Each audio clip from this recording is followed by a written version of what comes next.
Hello, this is Dale of DK Capitals, your partner to your trading success. So in this video, I would like to share to you my plans for this week. So typically, kapag weekends, what we usually do is we do plotting, we do updating of our watch list, and at the same time, we map out the market, we check the market, the structure, and from there, we decide what's going to be our plan for the following week. So let's go.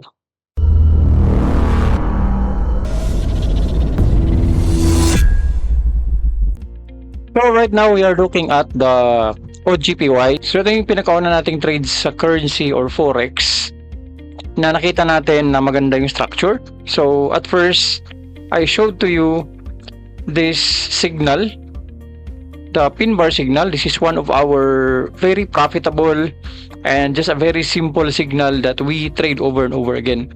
And nung last week, nakita natin na nag-form siya at a very relevant and important key level of the market, which is this one. Okay, so itong level na to kasi it coincided with the past swing points of the market. So kung titingnan natin yung past movement ng market, is nirespect niya tong level na to in so many occasions. So right now, the market has already taken off from our from the signal that we took. So nangyari dito is na-hit niya na itong level na to, which is a short-term resistance level. So what's our plan for this trade? So ang plan natin dito is we'll keep on holding this trade. And this one, we identified a major swing point, which is the event zone. Based on my system, I always label the major swing point of the market. So nakikita natin, itong point na to is dito nag-bounce ang market around 2024 and nag-create siya ng big movement. So tawag natin dito is event zone. And most likely or in most cases, kapag nag-touch dito yung price, let's say pag umakyat dyan, malaki din yung chance na magbabounce siya. Magkikreate siya ng false break dito kagaya nito and it will bounce back. And with that, we will aim for a target which is prior to this line. So that is why, nung nag-trade tayo dito, we let the price run, we let our profits run big, and then kapag na-hit niya to, and kapag na-break niya to, okay, pag na-break niya yan, we may expect that the market will retrace or pull back here. And this will be the right level, or this will be the appropriate level for us to look for another opportunity to ride the market up to this point. So medyo malaki-laki yung potential profit natin sa trade na to if this materializes. Again, partners, this is a trend following strategy. So we'll just go with the direction of the trend. And as we all know, na this is a good trending market, no? Maganda yung pinapakita niya na trend. And this one, it may go up here and then babalik na naman siya dito. So we will going to look for an opportunity somewhere here. Para sakyan na naman siya papunta dito. So dito tayo magte-take profit banda. Hindi natin siya sasagarin. So dito lang banda. Okay, so sa first trade natin or first position, we can take around 4R. And for the second position, we can take around 2R. So all in all, we can potentially extract 6R profit in this trade. No? So how does this translate? 6R, it depends on your R. Of course, yung R natin is ito yung tinatawag na risk. Kasi we are following a strict risk-reward ratio. So kapag once na pag sinabi nating risk-reward ratio, yung reward natin is nakabase siya sa risk.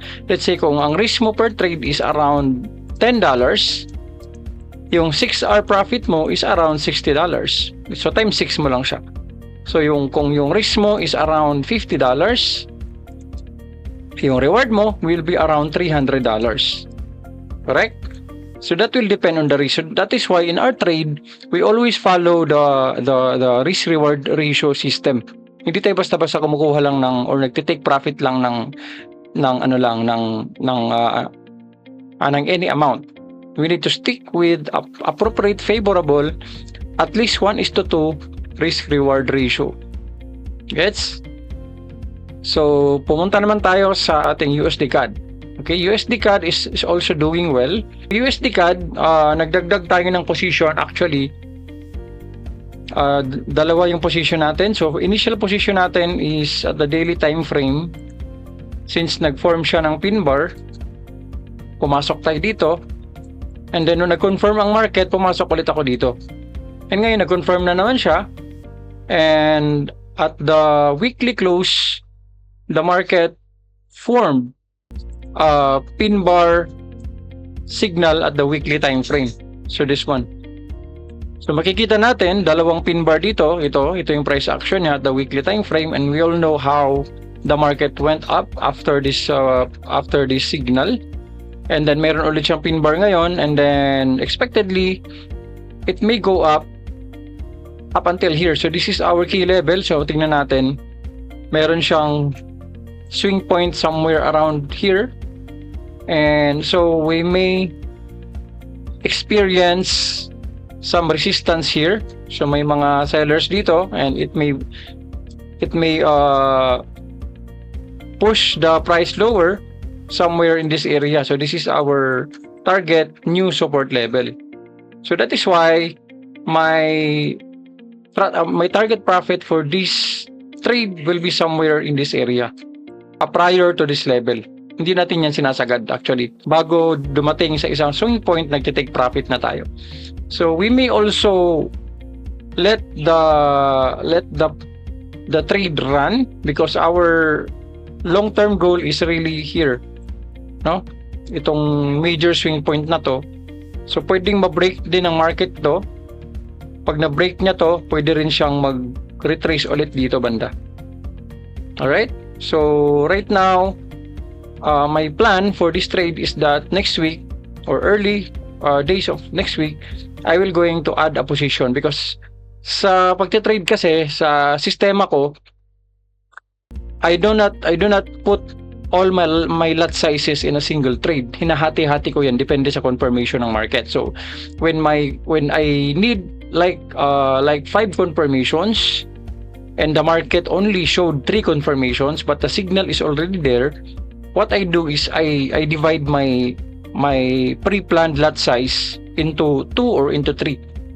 Okay, ganun ang ginagawa ko. Testing the market first, and then if it adds up another confirmation, I will add another position. Okay? In such a way na kapag sa unang entry pa lang, na-invalidate na agad ng market yung aking signal, maliit lang yung talo ko. Tama? So yun yung concept na sinasabi ni Jesse Livermore or ni Warren Buffett, that don't test the depth of the water with both of your feet. Kailangan mag-test ka muna ng partial, and if market confirms, and then pwede mo nang dagdagan, pwede mo nang i-full blast yung pre-planned lot size mo. So this is my practice ever since. That is why, modesty aside, I'm qualified to be one of the prop traders of Axie. I qualified with their criteria and with their scorecard. Kasi hindi sila basta-basta kumukuha ng mga prop traders unless pumasa ka sa kanilang analytics and sa kanilang scorecard. Meron silang standard na proficiency when it comes to risk management. Number 1 yan, risk management and yung consistency mo in executing your trade.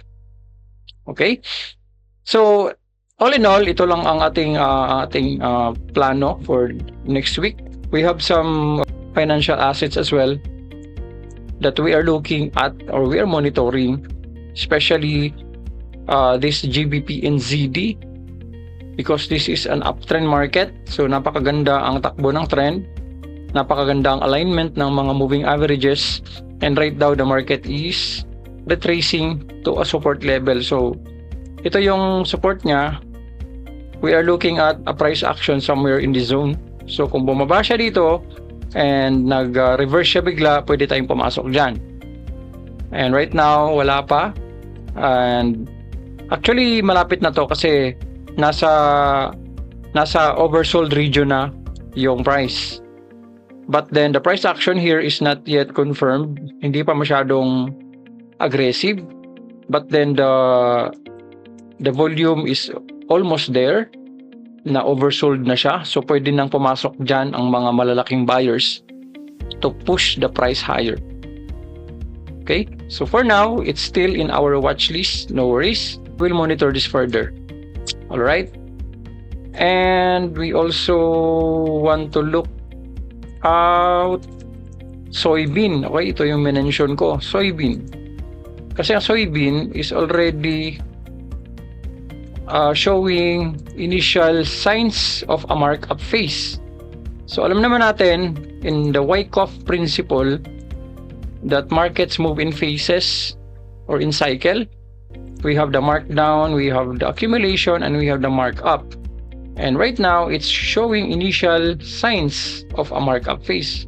So tingnan natin to, no? This is the accumulation range. So meron siyang resistance dito. Makita natin ilang beses siyang binalikan ng market, and then until such time na na-break ng market, ito, na-break out niya. So this is the accumulation range. And then after niya ma-break out, we can see that it's very aggressive. Actually, if we're going to zoom in the market, napaka-aggressive ng movement. And then nasa overbought region na rin siya ng MFI indicator sa daily time frame. So it means na pwede siyang bumagsak ulit. Pwede siyang bumagsak ulit here. And then such time that we will look for a buying opportunity. No, wag nating habulin to. Yan yung sakit ng ibang traders, hinahabol nila. So wag. So kailangan nating hintayin na bumagsak yung market and buy at a confluent level. This is the resistance level. And right now, since na-break niya na, it will act as a support level. So dito natin siya hihintayin. Okay? Yan yung magiging plan natin dyan. But for now, it flow. Hindi pa natin alam kung gaano kataas yung abutin yan, but as of in this indicator, it's already in an overbought region. Hopefully, we'll see each other. I will be posting a lot of updates regarding this trade. So meron kayong mga katanungan, please reach me out in our page and in our Facebook, DK Capitals PH, for me to be able to assist you further.